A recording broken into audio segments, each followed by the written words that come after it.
Ravi de vous retrouver comme à l'accoutumée sur votre télévision régionale Prestige TV. Il est 20h et merci de nous suivre pour être au diapason de l'actualité d'ici et d'ailleurs. Et vous avez raison, la grande édition. Au sommaire, le chef de l'État, son Excellence Bassirou Diomaye Faye, a présidé hier jeudi 31 juillet la cérémonie de remise des prix du concours général édition 2025. Un atelier sur l'autonomisation des femmes entrepreneurs au Sénégal s'est tenu hier à Thiès dans le cadre d'un programme dénommé Jigéen ñi Tamit. Plus de détails dans cette édition. Et puis l'association sénégalaise pour la réinsertion des détenus plaide pour l'organisation des assises sur la situation des prisons au Sénégal. Le suivi de l'actualité internationale bouclera ce rendez-vous d'information. Merci de votre fidélité. Le développement, c'est dans une poignée de secondes.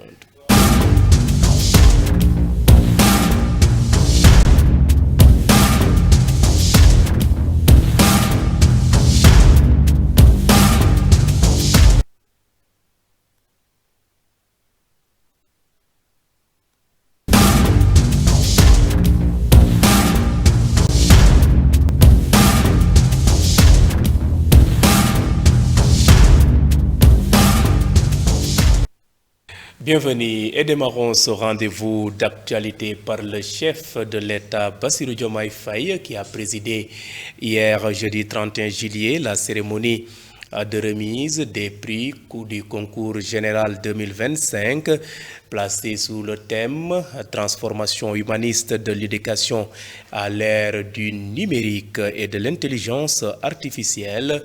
Enjeux, défis et perspectives. L'édition 2025 se veut une réflexion sur l'avenir de l'école sénégalaise en adoptant le système éducatif aux mutations technologiques tout en préservant les valeurs humaines et citoyennes.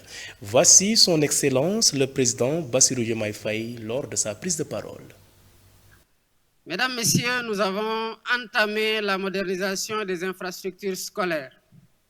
Plusieurs centaines d'établissements seront dotés d'équipements numériques adaptés et 118 de hubs d'innovation technologique seront construits sur l'ensemble du territoire. Ces espaces novateurs offriront à nos élèves l'opportunité d'explorer le codage, la robotique, la fabrication numérique et les applications de l'intelligence artificielle. En plus, le déploiement de matériel numérique dans les écoles se poursuivra à grande échelle avec la distribution progressive de centaines de milliers de tablettes et d'ordinateurs portables. Les malles numériques déjà opérationnelles dans de nombreuses circonscriptions permettent d'initier les élèves dès le primaire au langage de la programmation et à la pensée algorithmique. Dans cet esprit et conformément à notre engagement en faveur d'un développement équitable, inclusif et résilient. Mesdames, Messieurs, nous avons entamé la modernisation des infrastructures scolaires. À l'instant même, c'était donc le chef de l'État Bassirou Diomaye Faye lors de la cérémonie de remise des prix du concours général édition 2025. Le ministère de l'Éducation nationale, à travers la direction des examens et concours, a publié les résultats officiels du certificat de fin d'études élémentaires de l'année 2025. Dans la circonscription de Thiès-Ville, le constat montre des performances dans plusieurs établissements scolaires avec un taux de 83,71% d'admis. Mbaye Ciss, directeur de l'école élémentaire Kër Fanta, nous fait l'économie de ces résultats. Ces propos sont recueillis par Seynabou Diouf. Donc nous rendons grâce à Dieu que cette année, les résultats au niveau de l'IA de Thiès et de la circonscription de Thiès-Ville ont été d'excellents résultats. Rien que pour la circonscription de Thiès-Ville, on a un résultat de 83,71%, qui hisse donc la circonscription au rang de 4e au plan national. Donc ça, c'est une première. Si l'on sait aussi que depuis quelque temps, la circonscription de Thiès-Ville avait commencé peut-être à marquer le pas par rapport aux autres circonscriptions, aux 47 circonscriptions du plan national. Ceci aussi permet à l'IA, parce que c'est la circonscription qui hisse l'IA, qui a permis à l'IA de Thiès d'être hissée aussi au plan national avec un pourcentage extrêmement fort de 76 et quelques pourcents. Ceci démontre une fois que le travail collégial qu'il y a eu au niveau de la circonscription de Thiès, de l'IA de Thiès-Nord et ensuite de la circonscription de Thiès-Ville. Que notre école aussi a fait 99,99%. Donc nous avons un seul échec au niveau de notre établissement. L'établissement s'appelle École Cœur Fanta. Comme je vous présenté le début, l'école s'appelle Cœur Fanta. Alors, si nous voyons que nous considérons que l'école a été créée en 2020, donc l'école n'a que 5 ans d'existence. Et les résultats, depuis 2020, vont crescendo. Donc, si nous voyons en 2021, nous avons 50%. En 2023, 2024, nous avons 64%. Cette année, on se retrouve avec 99,99%. Cela démontre encore une fois le travail en amont et en aval de toute l'équipe pédagogique. Donc nous rendons grâce. Baïsis, le directeur de l'école élémentaire Keriaï Fanta 6 au quartier Nguent, dans la commune de Thiès-Nord, il vantait les mérites de cet établissement scolaire de référence ici à Thiès. Vous suivez le rendez-vous de l'actualité grâce à la radio Prestige FM qui est mise en modulation de fréquence sur les 95.5 FM ici à Thiès. Et à présent, parlons société. Dans cette édition, Thiès a abrité un forum axé sur la territorialisation de l'économie sociale et solidaire, une initiative de l'ONG Agrobio en partenariat avec Action Carême Suisse Internationale. La représentante du ministre de tutelle a salué les performances et promet aux acteurs un meilleur accompagnement. Reportage Wouli Matafal. En collaboration avec le ministère de la Microfinance et de l'Économie sociale et solidaire, Action Carême de Suisse au Sénégal, assurée par l'ONG Agribio, a organisé un forum ce jeudi à Thiès sur la territorialisation de l'économie sociale et solidaire. Selon Ndaina Banouad, conseillère technique du ministère en charge de la microfinance et de l'économie solidaire, l'activité est un prétexte pour valoriser les calebasses de solidarité à travers le portage institutionnel. Cette économie étant menée avec les acteurs locaux, avec les populations locales, mérite d'être valorisée par les communes d'intervention à travers ce forum qui est un prétexte quand même de travailler sur la territorialisation de l'économie sociale et solidaire. Ce forum aussi est un prétexte quand même au ministre d'assurer le portage institutionnel de l'économie sociale et solidaire, ou bien de l'approche calebasse de solidarité, qui est une approche endogène, qui est une approche qui a fait ses preuves au niveau local, qui est une approche qui mérite d'être mise en échelle au niveau national aussi. Elle promeut une nouvelle approche pour les couches sociales et défavorisées afin de mieux les intégrer. Souvent au niveau du ministère, nous on dit qu'on ne veut plus même parler de couches sociales défavorisées dans le souci de ne laisser personne de côté. On dit que l'économie sociale et solidaire n'est pas une économie pour les défavorisés seulement, c'est une économie inclusive. C'est une économie inclusive parce que le terme social ne ramène pas à faire du social. Non, le terme social ramène à l'utilité publique, à l'utilité sociale. La représentante du ministre appelle à une meilleure valorisation des produits issus des ressources locales. Les populations, les collectivités territoriales doivent valoriser les produits de l'économie sociale et solidaire. Et sur ça, je vais dire que les populations locales sont là à gérer leurs problèmes locaux avec les ressources locales. Et ces ressources locales-là, sont valorisées, doivent être valorisées par les collectivités territoriales. En collaboration avec le ministère de la...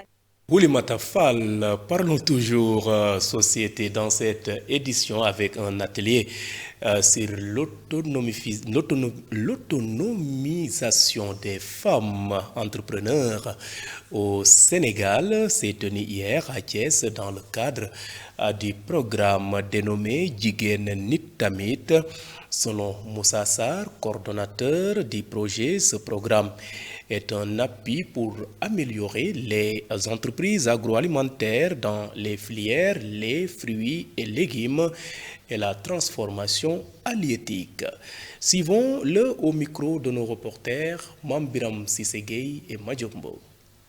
Pour rappel, le programme avait une première phase qui s'est déroulée de 2017 à 2021 dans les régions de Thiès et Louga. Donc cette seconde phase concerne ces deux mêmes régions, mais on a fait une extension vers la zone sud dans les régions de Ziguinchor et Kolda. Donc la spécificité de ce programme, que je l'ai dit tantôt, c'est d'abord nous avons ciblé trois filières principales.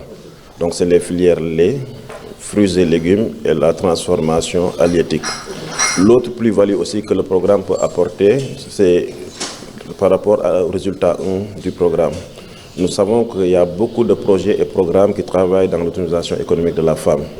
Et on gagnerait à développer des synergies dans nos interventions et des complémentarités pour mieux impacter la cible. Parce que si nous partons dispersés, on risque d'avoir beaucoup de doublons dans la mise en œuvre des activités.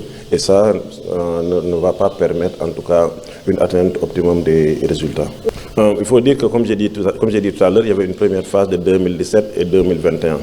Donc la seconde phase a connu un retard parce qu'on devait démarrer en 2022, mais finalement on a démarré en 2024. Qu'est-ce qui a fait cela? Donc c'est des retards dus au niveau institutionnel parce que dans le cadre du programme, il faut souligner qu'il y a une nouvelle modalité de gestion que nous avons mise en œuvre qu'on appelle la co-gestion entre le partenaire l'APF et la direction de l'autonomisation économique de la femme. Cela veut dire quoi? Que toutes les activités que le programme doit mener, il doit y avoir accord entre l'APF et la direction de l'autonomisation économique de la femme. Donc c'est ce nouveau modèle de co-gestion et la mise en place d'un manuel de procédure qui doit l'encadrer, parce que si vous mettez en place un nouveau modèle de gestion, forcément vous devez l'encadrer à travers un manuel de procédure. Donc c'est tout ce processus qui a impacté sur le démarrage des activités, mais aujourd'hui nous pensons que les choses vont s'accélérer, parce que comme j'ai dit tout à l'heure, avec l'appui des autorités administratives, nous pensons que les résultats qui sont escomptés, on pourra les atteindre, Inch'Allah. A rappeler que cet atelier a été présidé par l'adjoint au gouverneur chargé du développement. Ce dernier a saisi l'occasion pour mettre l'accent sur l'accompagnement dont les femmes ont besoin au niveau de la région de Thiès. Ababakar Sadeh Rignan est toujours au micro de nos reporters Mambiram Sissegei et Madjombo. Donc nous savons tous que la problématique de l'autonomisation économique durable des femmes occupe une place prépondérante dans le référentiel des politiques publiques en vigueur, notamment l'agenda de transformation nationale 2050, qui accorde une importance particulière à l'autonomisation des femmes, à l'accompagnement des femmes en tant qu'acteurs clés d'un Sénégal souverain, juste et prospère, à travers ses axes 1 et 2, en tout cas qui mettent en avant la femme comme l'une des premières cibles pour porter les défis de développement, les défis de l'heure. Donc ce projet trouve toute sa pertinence dans la mesure où il va permettre aux femmes qui évoluent dans les domaines de l'agroalimentaire de pouvoir bénéficier d'un accompagnement technique et aussi consécutivement d'un accompagnement financier pour leur permettre de pouvoir gérer leur projet convenablement, participer à l'objectif de création d'emplois, mais aussi et surtout participer à la création de richesses dans la région de Thiès. Donc le choix de la région de Thiès n'est pas anodin. Comme l'a dit tout à l'heure le coordonnateur du projet, la région de Thiès a la particularité de se distinguer à travers les 3 secteurs ciblés dans l'agroalimentaire, mais aussi de se distinguer à travers une forte mobilisation et une forte implication des femmes, des groupements féminins, des organisations de femmes en termes d'entrepreneuriat, et d'où la nécessité de les accompagner, de les orienter afin qu'ils puissent participer de façon sensible, de façon active et favorable au développement économique ou socio-économique de la région de Thiès. Ababakar Sadeh Rignan, adjoint au gouverneur chargé du développement. L'Association sénégalaise pour la réinsertion des détenus plaide pour l'organisation des assises sur la situation des prisons au Sénégal. Son président, Ibrahima Sall, a égrené un chapelet de difficultés que vivent les prisonniers, une situation qu'il considère comme une violation constante des règlements qui régissent le secteur de la justice. Suivons son entretien avec Wuli Matafal. La SERED salue d'abord les efforts consentis par le ministère de la Justice allant dans le sens de désengorger les prisons, mais se dit que nous sommes très loin des solutions et on doit forcément tenir des assises sur la situation catastrophique des prisons du Sénégal qui ne date pas du tout d'aujourd'hui. Et l'État tarde toujours à apporter des solutions. Les détenus qui sont incarcérés dans ces établissements pénitentiaires sont des Sénégalais, ils ont des droits et leurs droits méritent d'être respectés. Mais il y a une violation constante de l'article 11 de la Déclaration universelle des droits de l'homme, qui est le premier document juridique des droits humains, qui part du principe de présomption d'innocence. Il y a une violation constante du principe de présomption d'innocence. Et sur ce, on ne peut pas résoudre une équation tout en ignorant son contenu. Il faut faire une diagnostic profonde sur la situation catastrophique des prisons. Les 37 prisons qu'il y a au Sénégal, les 33 ont largement dépassé leur capacité d'accueil. Plusieurs prisons ont dépassé ce que l'on appelle le plafond budgétaire. Les détenus s'entassent comme dans des sardines. Et à cela s'ajoute le déficit de magistrats, d'avocats et de greffiers. Et sur ce, on doit tenir en toute urgence des assises vraiment sur la situation des prisons en invitant tous les acteurs qui œuvrent en milieu carcéral. Et ça, c'est une demande des détenus. Et certains dossiers se perdent dans les tiroirs d'âme justice et des solutions tardent toujours à être apportées. À ce qui concerne le centre de surveillance des bracelets électroniques, la SERED va saisir la justice sur cette question parce que c'est inadmissible que des gens continuent à se remplir les poches au dos des détenus qui sont vulnérables. Et c'est ce qui se passe au Sénégal. Beaucoup de gens se remplissent les poches à travers les prisons, ce que nous dénonçons avec la dernière énergie. La SERED se dit prêt à collaborer avec le ministère de la Justice, l'administration pénitentiaire et toute personne qui œuvre en milieu carcéral au nom des intérêts supérieurs des détenus pour que des solutions puissent être arrivées.